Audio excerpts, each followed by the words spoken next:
There's so many formulas and notations and terminology in this class. It's good to review a little bit if we haven't seen something in a while, or we don't remember why this formula is the way it is. So recall that on the previous page, we estimated a population proportion by calculating the approximate 95% confidence interval.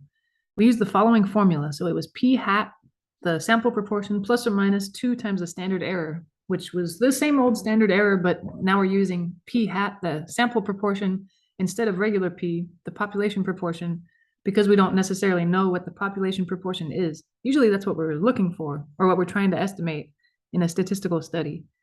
So recall that we use 2 estimated standard errors because of the empirical rule. Remember, it said that the area beneath the normal curve, 95% and the probability in the middle is due to 2 standard errors away from the mean. Approximately 95% of all sample proportions will fall within 2 standard errors of the population proportion, which would be the mean of all the sample proportions. So 95% of the sample proportions have an error that is less than 2 standard errors. On the previous page, we made a slight modification using the estimated standard error where we replaced with p hat instead of p. This formula is only valid if we can use a normal distribution to model the sampling distribution for the sample proportions. We can use the normal model if we have at least 10 successes and at least 10 failures in the sample. We often use the 95% confidence interval, but in practice, you may also see 90% and 99% confidence levels. Kind of depends how exact or confident you want to be in a statistical study, but for the most part, 95% is good enough for most people. On this page, we begin to investigate the impact of changing the confidence level in the confidence interval.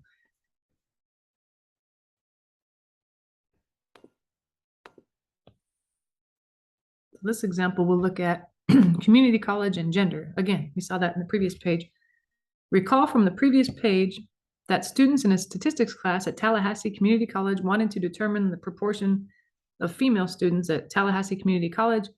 They selected a random sample of 135 students and found that 72 were female. And those, if you divide those 72 female divided by 135 total students, we got 53.3%.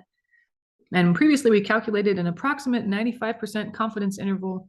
We estimate that the proportion of all Tallahassee Community College students who are female is somewhere between 0.447 and 0.619, which is 44.7% and 61.9%. Now we calculate the 90% confidence interval for the proportion of all Tallahassee community college students who are female. So notice we changed from 95% confidence to now just 90% confidence. Because the results from the sample are the same, we do not need to check the conditions for a normal model for the sampling distribution. We already verified that these conditions are met. Because the sample proportion is the same, the estimated standard error will also be the same.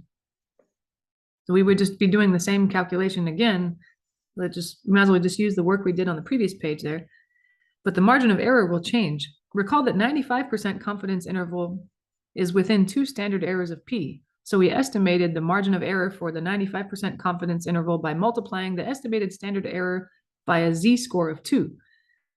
But now we need to determine the number of standard errors above and below p that will give us the 90% confidence interval.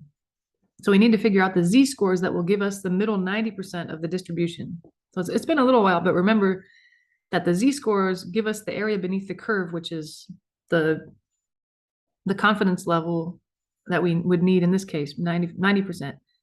So we would use some kind of applet or look it up in a table or something like that. It looks like here is the sample proportions.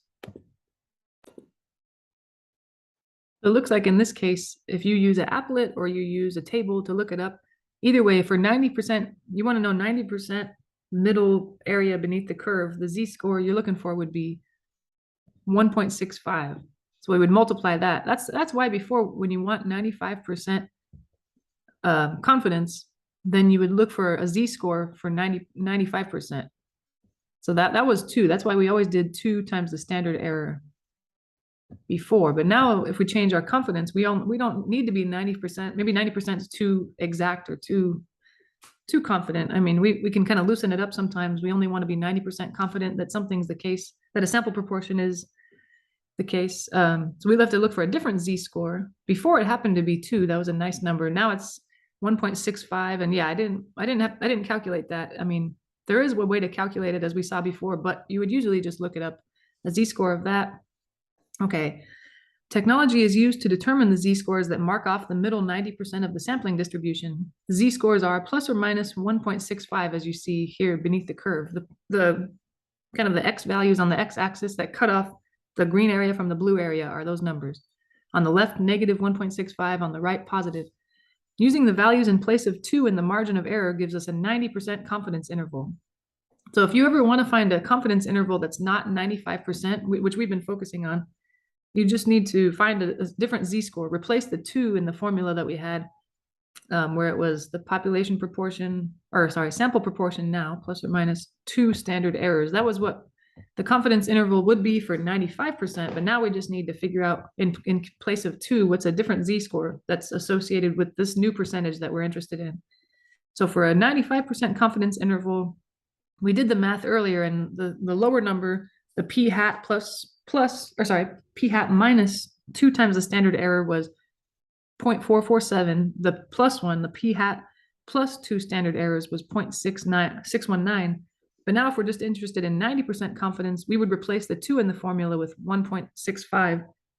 So we'd take p hat and add or subtract 1.65 times the standard error. And we get a kind of a smaller interval, but the chances of the actual population proportion being in that interval is only 90%.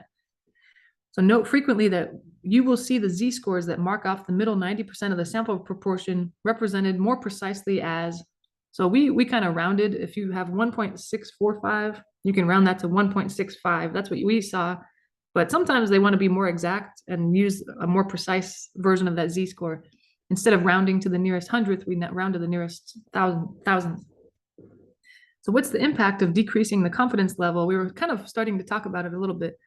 The 90% interval allows us a smaller margin of error than the 95% interval. So notice this interval 0.43 to 0.603, that's a smaller interval, but we're only 90% confident that the actual population proportion is in that interval. Whereas this is kind of a larger interval, because 0.447 is smaller than 0.4363, and the larger number 0.619 is larger than this guy.